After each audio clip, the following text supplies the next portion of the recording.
TIF is far and away the most powerful tool that municipalities have to encourage redevelopment in their communities. You know, it's enabled by state legislation, so if you go state by state, there are certainly some differences and nuances, but everywhere the concept is the same, and the concept is a community identifies an area where they want to encourage redevelopment. They create a district.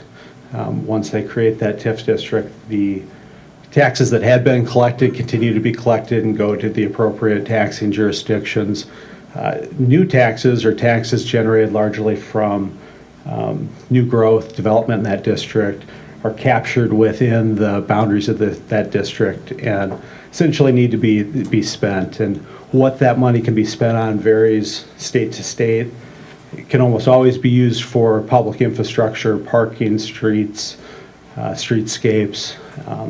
In many states, you can use it to also incent development. So many times when we're working with our clients on TIF projects, it's on their behalf as a real estate developer or project owner, and they've got a project that would not be feasible without a TIF investment. There's a but-for test, so you've got to be able to demonstrate that the project would not have been feasible without a TIF investment.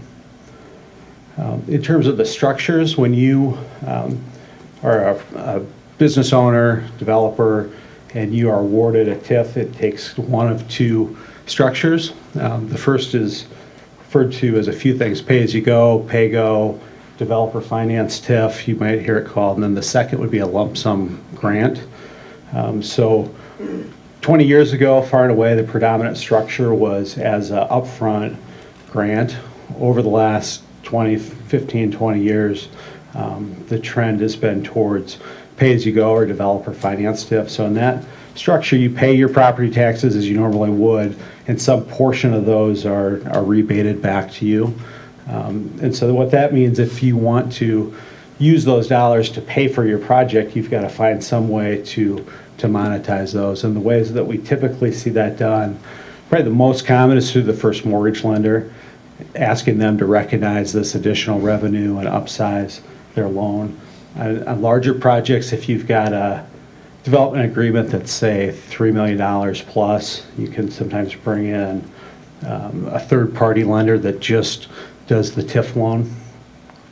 And then oftentimes, you know, owners will just kind of finance the TIF revenue stream with equity as well. There were some pretty big changes to how TIF is taxed with tax reform. Prior to tax reform, if you brought the TIF investment in through a corporation, you could defer the taxes on that, the income taxes on that. And tax reform eliminated your ability to do that. So the bottom line is, if you receive TIF, there's a much higher likelihood now, post-tax reform, that investment will be taxed as income.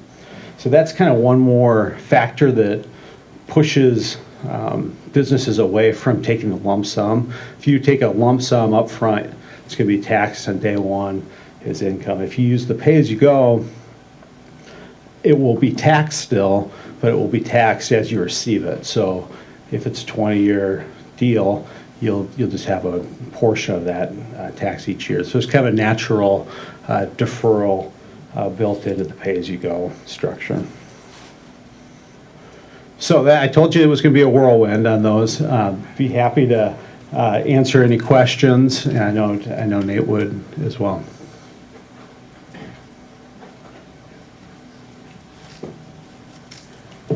Well, thank you very much for having us. Well, real quick, for truth in advertising here, we're going to go. I have two more programs, and I promise they'll be really quick.